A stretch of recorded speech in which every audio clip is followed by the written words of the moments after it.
कहानी दोपहर की धूप। दीप्ति दुबे। अरे देखिए वो यहाँ तक कैसे पहुँच गई। उसने जल्दबाजी में बाथरूम का नल बंद किया तो आगे के कमरे में बैठे अपने पति को चिल्लाते हुए आवाज लगाई। पति जो आराम से अखबार पढ़ रहा था हड़बड़ाते हुए आया। 8 महीने की उनकी बेटी बाथरूम के आगे बैठी रो रही थी। उसने उसे गोद में उठाया लेकिन वह हर बार की तरह चुप नहीं हो रही थी। इस बीच को बाथरूम से बाहर निकली बेटी को अपनी गोद में लिया और बेडरूम में घुस गई। बेटी को चुप करके उसे झूले में बिठाकर वो किचन में घुस गई। नहाने जाने से पहले गैस पर चढ़ी सब्जी नीचे से कुछ जल गई थी। उसने कढ़ाई हटाई और तवा चढ़ा दिया। इस तरह से पति का चिल्लाना जलजटाना अब रोज की आदत हो गई थी। उस वक्त उसकी आवाज ऊंची नहीं थी बल्कि वो मन से झंझाटक जोर से चिल्लाई थी। वो जानती थी कि उसके पति पर इस बात का कोई असर नहीं हुआ होगा। इस बात से वो और चीखी हुई थी। मन को शांत करते हुए उसने एक बार फिर आवाज लगाई, आप 4 पराठे ही लेकर जाएंगे? और पति की वही संक्षिप्त सा जवाब, नहीं बस ठीक है 4।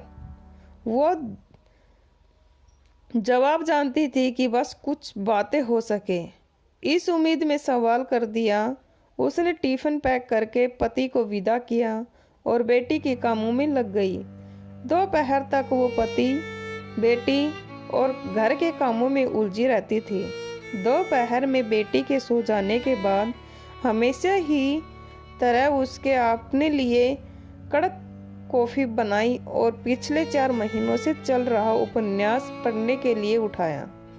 4 या 5 पन्नों से ज्यादा वो कभी नहीं पढ़ पाती थी।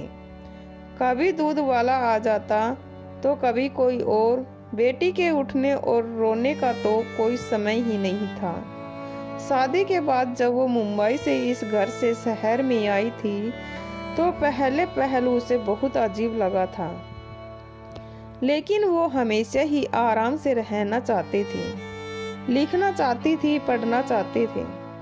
उसे लगा कि यहाँ रहकर वो ये सब तो कर ही लेगी और अपने शांत स्वभाव के चलने से वो हमेशा से ही एक ऐसा जीवन साथी चाहती थी जो उसी की तरह संयमित हो। लेकिन शांत होने और चुप होने में अंत होता है और यह अंदर उसे शादी के बाद समझ आया।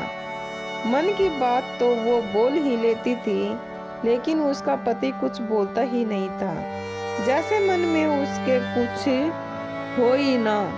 रोजाना बस एक सा डेरा।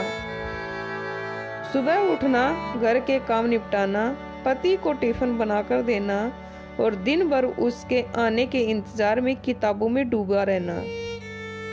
उसे ना तो टीवी का शौक था और ना ही आसपास रही महिलाओं की गैंग में दिलचस्पी। वो लिखने और पढ़ने के अलावा कुछ नहीं करती। उसने 1-2 बार अपना लिखा उसे पढ़ाने की कोशिश भी की लेकिन उसे अखबार पढ़ने और वैसलीन शीट में आंकड़े भरने के अलावा किसी चीज में दिलचस्पी नहीं थी। शादी के 3 महीने बाद ही उसे मालूम चला कि वो प्रेग्नेंट है। उसे लगा कि शायद इस बातों से दोनों के बीच ही चुप्पी टूट जाए लेकिन ऐसा कुछ नहीं हुआ। पूरी प्रेगनेंसी वो यूं ही किताबों में डूबी रही। बेटी के आ जाने का भी रिश्ते पर कोई असर नहीं पड़ा। उनके बीच का सरद एहसास वैसा ही बना रहा। लेकिन बेटी के आने के बाद उसके मन की शांति खत्म होने लगी थी। बेटी ने उसके पढ़ने और लिखने के वक्त पर कब्जा जमा लिया था। वो वक्त जिसे वो अपने पति के लिए खर्च करने को तैयार थी लेकिन अब उस वक्त में हो रही दखल उसमें खींच पैदा कर रही थी। लेकिन इन 8 महीनों में वो इस बात के लिए भी खुद को तैयार कर चुकी थी उसका पढ़ना 4 पन्नों और लिखने हफ्तों में एक बार में सीमित हो गया था। शादी के इन सालों में वो ये बात समझ चुकी थी कि पति की दिलचस्पी ना उसमें थी ना बेटी में। वो घर में कब आता और क्या करता, इस बात में उसकी दिलचस्पी खत्म हो चुकी थी। वो बेटी को तब ही गोद में लेता जब वो रो लेती या घर के किसी कोने में वो ऐसा करने के लिए चिल्लाती। ऐसा ही एक अकेली दोपहर में उसके घर की घंटी बजी। वो पढ़ने के लिए बस बैठी ही थी। चिढ़ते हुए उसने दरवाजा खोला तो देखा एक अनजान वृद्ध महिला सामने खड़ी है। बातचीत से मालूम चला कि वो मैसेज नायर है, जो बाजू वाले घर में रहने आई है। यहाँ उसके पति ने रिटायरमेंट के बाद किसी निजी कंपनी को ज्वाइन किया है। बेटा विदेश जा चुका है। मैसेज नायर को कॉफी पीने का मन हुआ था और उनके घर दूध खत्म हो चुका था।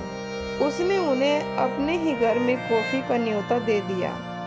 ये पहली बार हुआ था कि इस शहर में किसी से उसने बात की थी। औपचारिक रूप से शुरू हुई ये कॉफी मुलाकातें थोड़े ही दिन में रोजाना की बात हो गई। मैसेज नायर एक खुद मिजाज महिला थी। हमेशा हंसती मुस्कुराती रहती, खूब शॉपिंग करती थी। अच्छा संगीत और अच्छी किताबों का शौक उन्हें था। उसने कभी उन्हें पति के साथ नहीं देखा। बेटे की बात भी वो बहुत ही कम छेड़ती थी। धीरे धीरे उन्होंने उसकी बेटी से भी दोस्ती गांठ ली थी। बेटी से दोपहर की इस दोस्ती के चलते उसको ये फायदा हुआ कि अब वो नियमित लिखने लगी थी। मैसेज नायर उसके लिखे हुए ड्रॉप को बड़े ध्यान से पढ़ती, अपने कमेंट देती और फिर दोनों मिलकर उसे ठीक करती।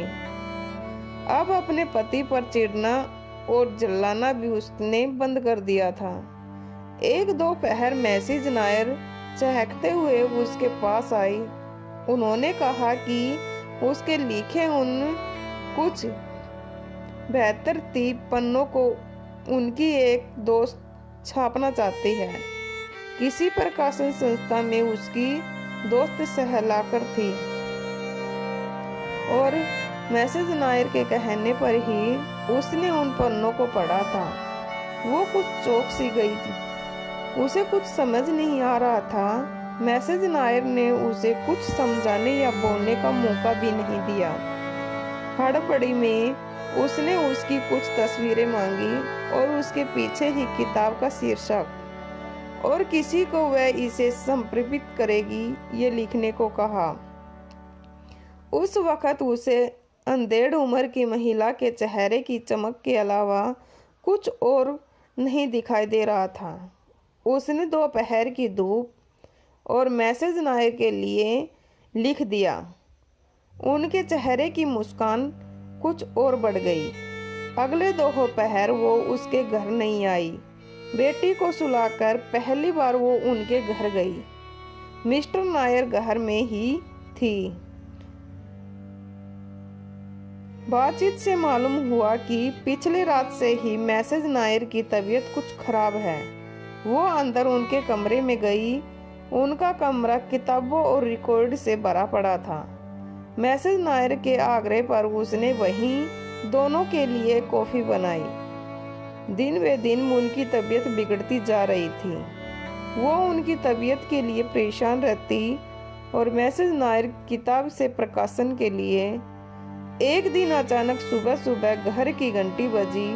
हड़बड़ाते हुए उसने दरवाजा खोला। सामने कुरियर वाला खड़ा था और उसके हाथ में दोपहर की धूप का बंडल था। उसका चेहरा खिल गया। वो भागते हुए मैसेज नायर के घर पहुंची। गेट पर ही उसने कुछ हलचल महसूस हुई। सुबह सुबह मैसेज नायर को दिल दौरा पड़ रहा था और अब वो इस दुनिया में नहीं रही थी। कुछ देर तक तो वो गेट पर खड़ी रही। मिस्टर नायर हमेशा की तरह चुपचाप डायर के पास खड़े हुए थे। उसे सामने देखकर उन्होंने उसे अपने पास बुलाया। उनके हाथ में एक पुर्जी थी जो मिसेस नायर ने उसके लिए लिखी थी। मेरी सारी किताबें अब से तुम्हारी, लिखना मत छोड़ना। मेरी दोपहर की धूप, दीप्ति दुबे। धन्यवाद।